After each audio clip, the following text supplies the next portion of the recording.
All right, it's now 23 minutes after 8, and welcome back. It's time for us to look at your health, and today we're going to be looking at IVF as a solution to infertility. And joining me in studio to have that discussion is Dr. Shonak Kandwala. I hope I pronounced that right. Sure. Good morning. Good to have you, sir. He's an IVF specialist. And remember, if you have any queries, it would be good to hear from you. You can do that via social media, and he is here to answer your questions.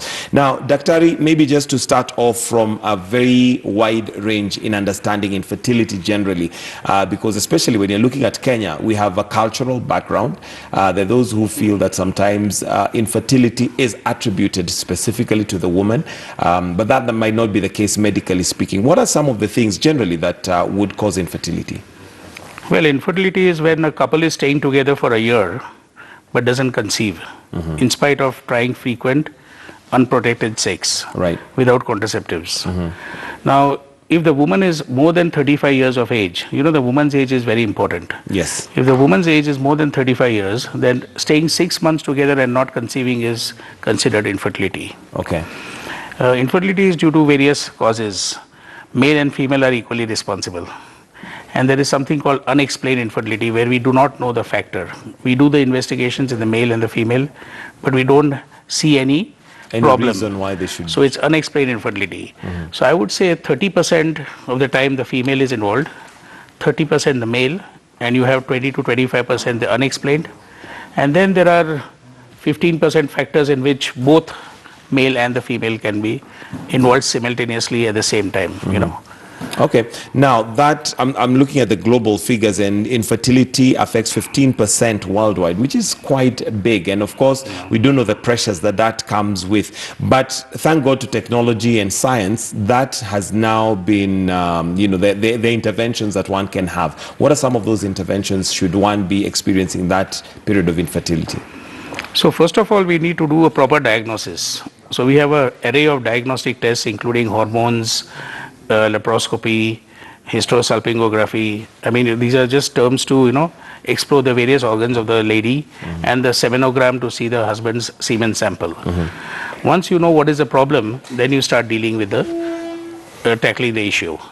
So, as you were saying, 15% of the population in Kenya or sub-Saharan Africa, 20% of the couples are infertile. Most of these couples would be amenable to primary treatment and they'll get pregnant. 15% of these couples would, or 40% of these couples would need something more. And that would be something like assisted reproduction, a surgery, or what do you call it as intrauterine insemination for the woman. So among the various treatment modalities available, first we start with intrauterine insemination. Provided the tubes of the woman are fine. That's referred to as IUI. IUI. Okay. So if the husband's semenogram is more or less okay, and the tubes are okay for the woman, we can try IUI or intrauterine insemination for 2 or 3 cycles, provided the woman's age is below 35. All right. So just to understand this, IUI is where you have the man's semen introduced into her womb, and hopefully now nature takes its place. Exactly. Okay. And therefore, there are so many variables involved with IUI that the success rate is only 15%.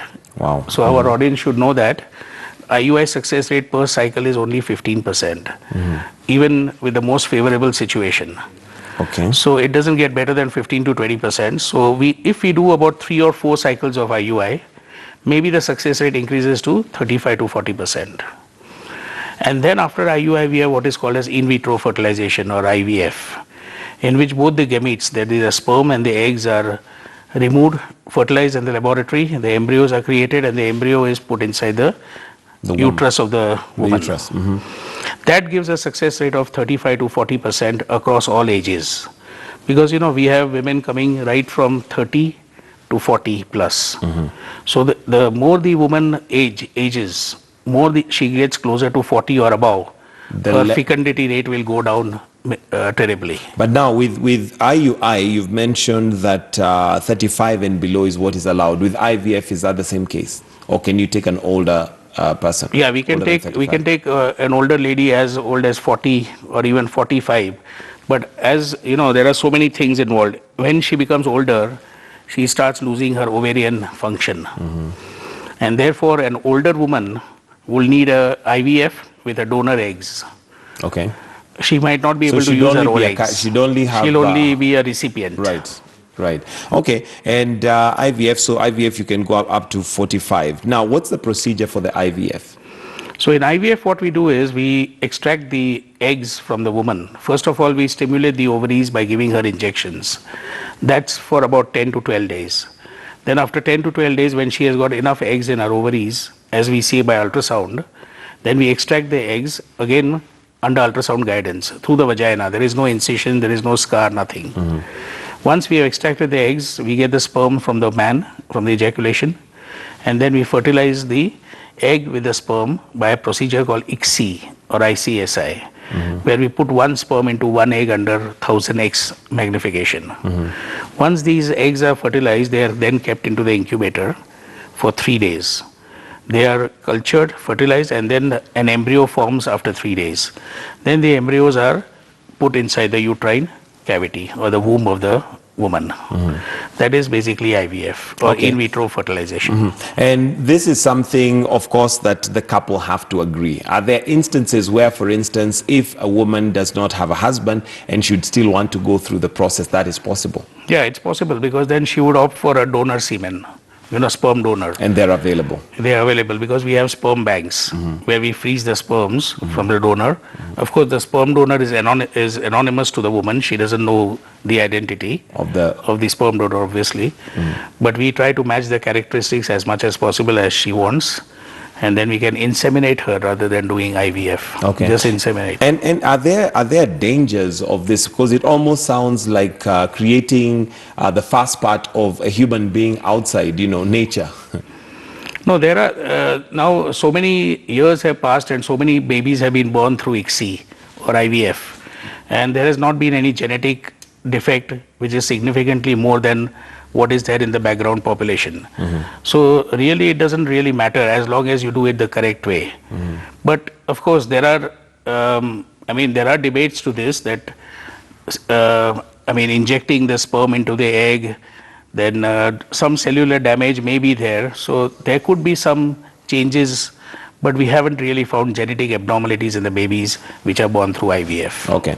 Now we'll come to the costs and all that later on, but there are several developments that have been made in IVF, and that is possibly increasing the success rate. You've talked about 15% on IUI and 35%, and that's quite a significant difference. What has made that leap between the IUI and IVF, in terms of technology, and what developments have been made to increase the success rate? So in IUI, as you know, we just put the sperm inside the uterine cavity, and we expect it to go and fertilize the egg. The egg is in the fallopian tube naturally. So the only thing that's not happening in IUI is intercourse. Intercourse, that's right. Yeah, but you're bypassing the intercourse. Okay.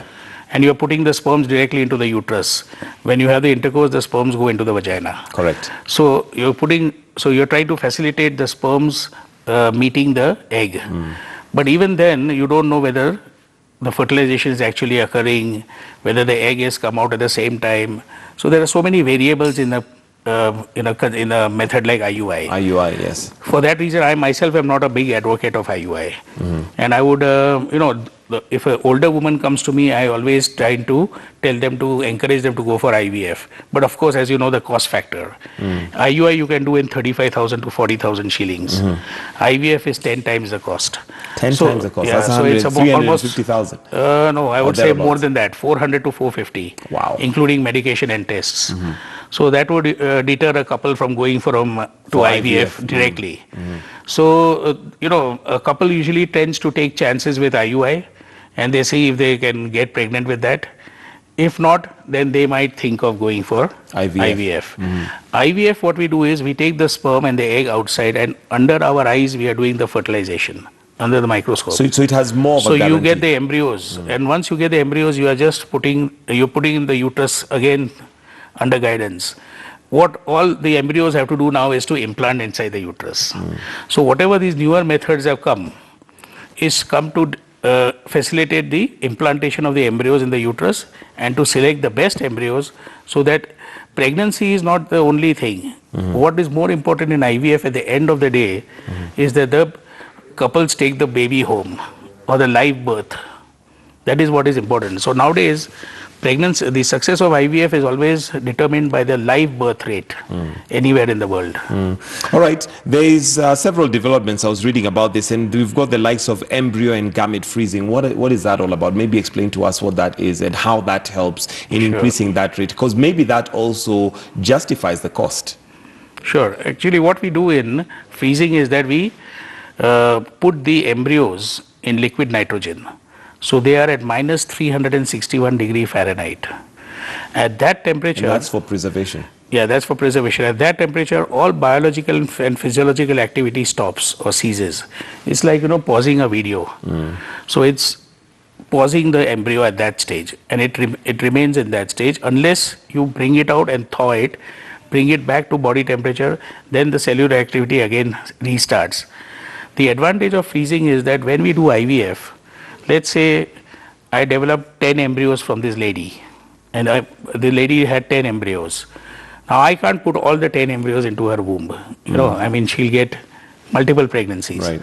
So I keep 5 aside, and I freeze the 5, and these other 5 that I have, I culture them to day 5, or what we call as blastocyst, to improve the pregnancy and the implantation rate.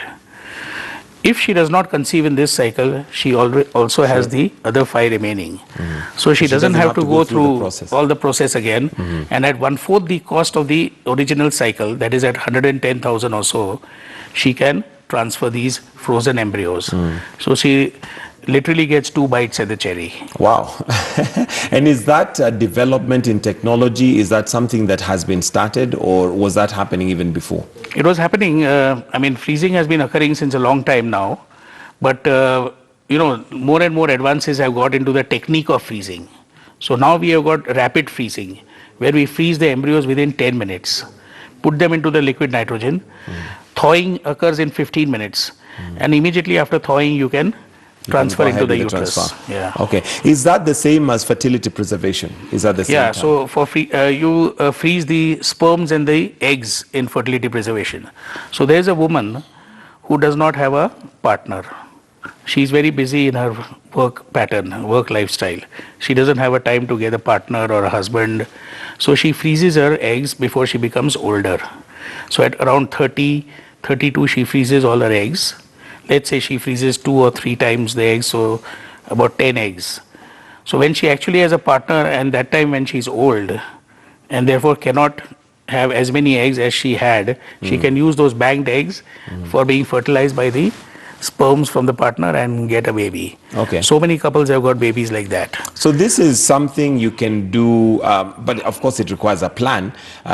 Maybe you've not planned to have a baby now, but you feel you're healthy, you have enough eggs, healthy eggs, you can preserve them now for use later. Yeah, so if a woman is interested to come to Mediheal to preserve her eggs, we have a package of 300,000 shillings where we retrieve her eggs in 2 cycles and bank them.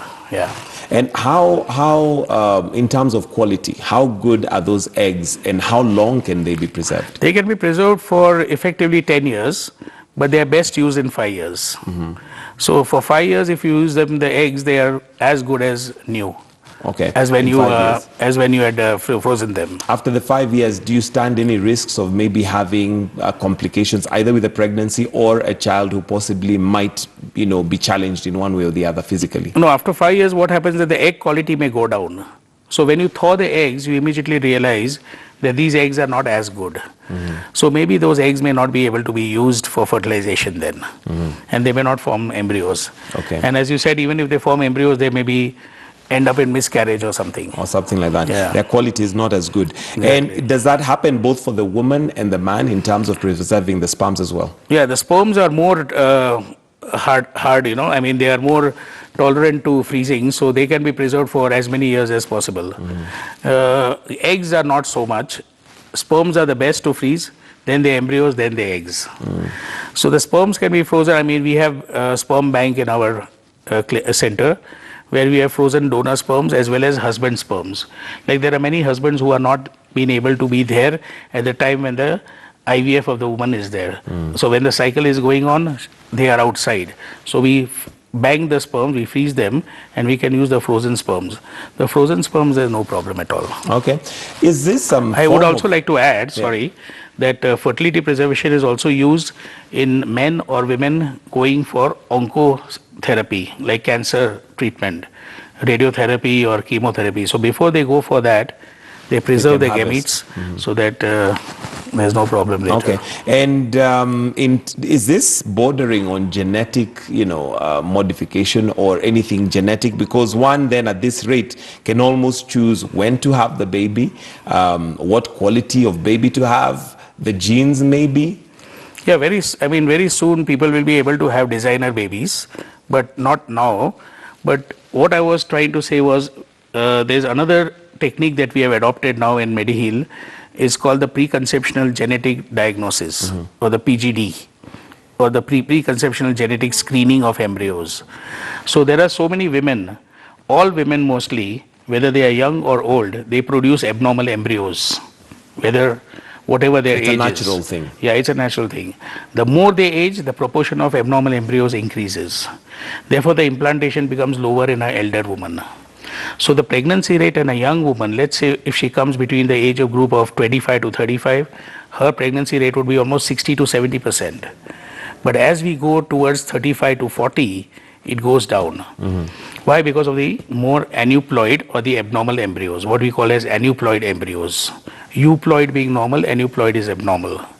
So this can be tested by doing preconceptional genetic testing, wherein we biopsy the embryos before transferring them inside the uterus. By a certain technique, you remove the inner cells, send them for genetic test at the genetic lab. They give the report back within 48 hours saying that, okay, these embryos are good, these are not. So we discard the abnormal embryos, just take the new good embryos and put them inside the uterus. Okay. Now, in a case where maybe a woman or a man, for that matter, wanted a child from certain individuals, is that something that one is possible? And secondly, is it within the law? Because I've had instances where somebody would say, I'd love to have a baby, for instance, from that man, but it's not, we do not encourage that. Of course, there are certain ladies or men who, especially ladies who have a specific partner as a donor. So in that case, known to them. Known to them. So in that case, we do not use, we give them the choice between our sperms that we have in the bank, which is anonymous donor, or a known donor. So they can choose that. But going for a totally different person, or this is, we do not encourage that's not recommended. Then there's also the question. But there are African women who want Caucasian sperms also. So we have to import the sperms from Europe, the cryo bags from Sweden, Europe, to the Caucasian sperms, the white man sperms, and we can inseminate them or do IVF with that. And so that is with consent, with consent. It should be consented by both. What's the procedure, for somebody to have that? Because somebody can come and say, I specifically want, like you've mentioned, Caucasian or a white person. Is that something that is morally acceptable, and are there laws that surround that? Unfortunately, there are no laws about IVF, governing IVF in Kenya at all. So we don't know. It's a free market. See, if somebody wants Caucasian, so if there's a donor sperm insemination, or if he wants a Caucasian sperm, there is nothing not allowing her to go for that, or not allowing us to procure them. And what's the procedure of preparation? Because I imagine that this could sound something like something somebody can do with impulse. But in terms of psychological preparation, and what counseling does one have to go through? Because again, this is almost like a couple who are preparing to have a child, yet it may happen, it may not, given the percentages. Is there counseling that, accompanies this? Most of the time, these are single women, so they choose to have a sperm of their own, and they may not be having a male partner at all. But of course, more than counseling, it is very important to take a documented consent from both the partners, or that partner, or the female lady, or the lady, that they are willing to go for the Caucasian sperm. And I think these couples have already thought about it earlier, so you don't need to counsel them much. Okay. They have already thought about it and they made a decision. And there are many, many couples where the male is a white and a local Kenyan lady, and she would opt for a Caucasian, obviously, for a donor sperm, maybe because he has been vasectomized or his sperms are not good enough now. So, in order to have that compatibility, she would want a Caucasian sperm. Caucasian sperm. All right. There's also something that may be discouraging to some, and this is in terms of invasive surgeries. Are there developments to make it non-invasive? Yeah, so we have a lot of minimally invasive surgeries now. We cannot say non-invasive, but minimally invasive. Minimal. In which we use laparoscopy or hysteroscopy. So we use laparoscopy to remove the fibroids, remove the endometriosis, remove so many things that can come in the way of fertility and improve the pregnancy rate. Of course, these women will need IVF, but the laparoscopy improves their chances of success for the IVF. Similarly, hysteroscopy can go right inside the uterus and remove so many things like the fibroid, adhesions, which can come in the way of the implantation. And once the conception has taken place, is there follow-up from your end in terms of ensuring that this baby is growing normally, is in a right environment, or once that process has happened, it's now for the patient to seek whatever medical requirement they have or advice from other places? No, we have a smooth transition in which we do monitor the woman after pregnancy for a month, and then we transfer her to a OB. Okay. So that then they can look after her, because the first month the first 2 months are really important, right up to 10 weeks. After 10 weeks, when the placenta forms inside the pregnancy and everything, then it takes care of its own self, So the obstetrician can look after the pregnancy later on then.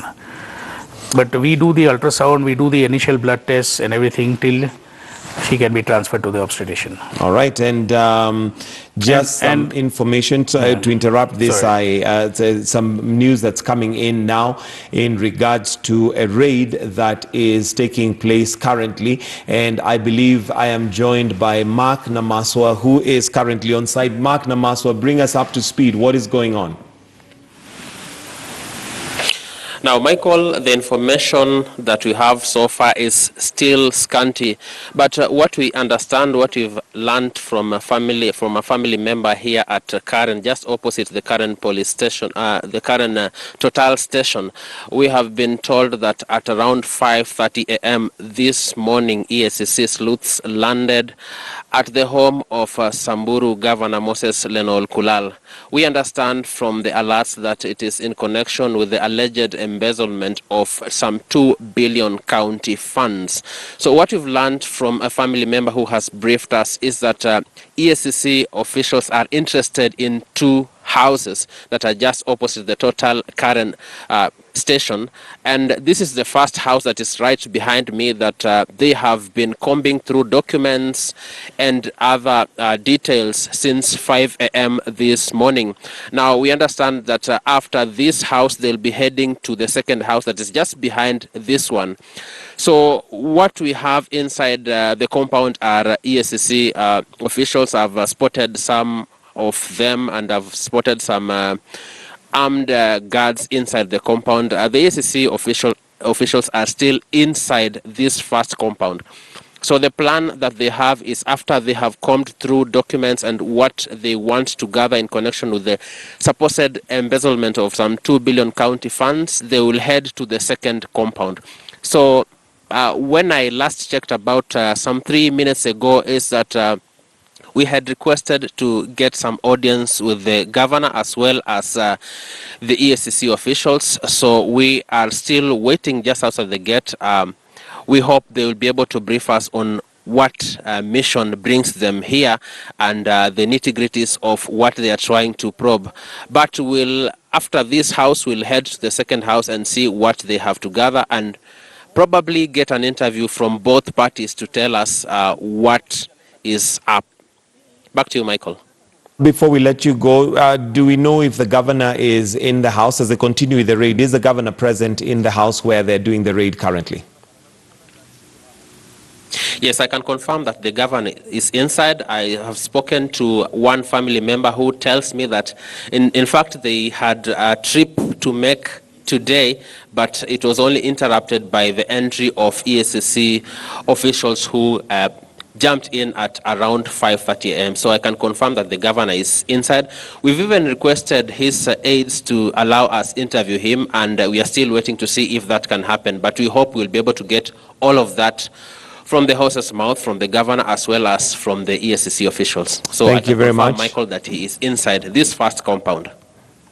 All right, thank you very much. Mark Namaswa, who is currently in Karen at the home of Samburu Governor Moses Lennon Kulal, who apparently from 5:30 a.m. EACC officials raided the house, and this is suspected or alleged to be in connection with investigations concerning 2 billion Kenyan shillings county funds that may have been misappropriated. So information of that, of course, is going to be coming swift and as we get it, and that's Mark Namaswa, who is currently at the home of the Samburu Governor Moses Lennon Kulal, who has officials from the EACC raiding one of his homes in Karen at 5:30 a.m. According to what Mark Namaswa has told us, they will be proceeding to his other home, which is in the area, and of course details of more information as they trickle in, we shall certainly let you know. Now, we want to wind up the conversation here, and Dr.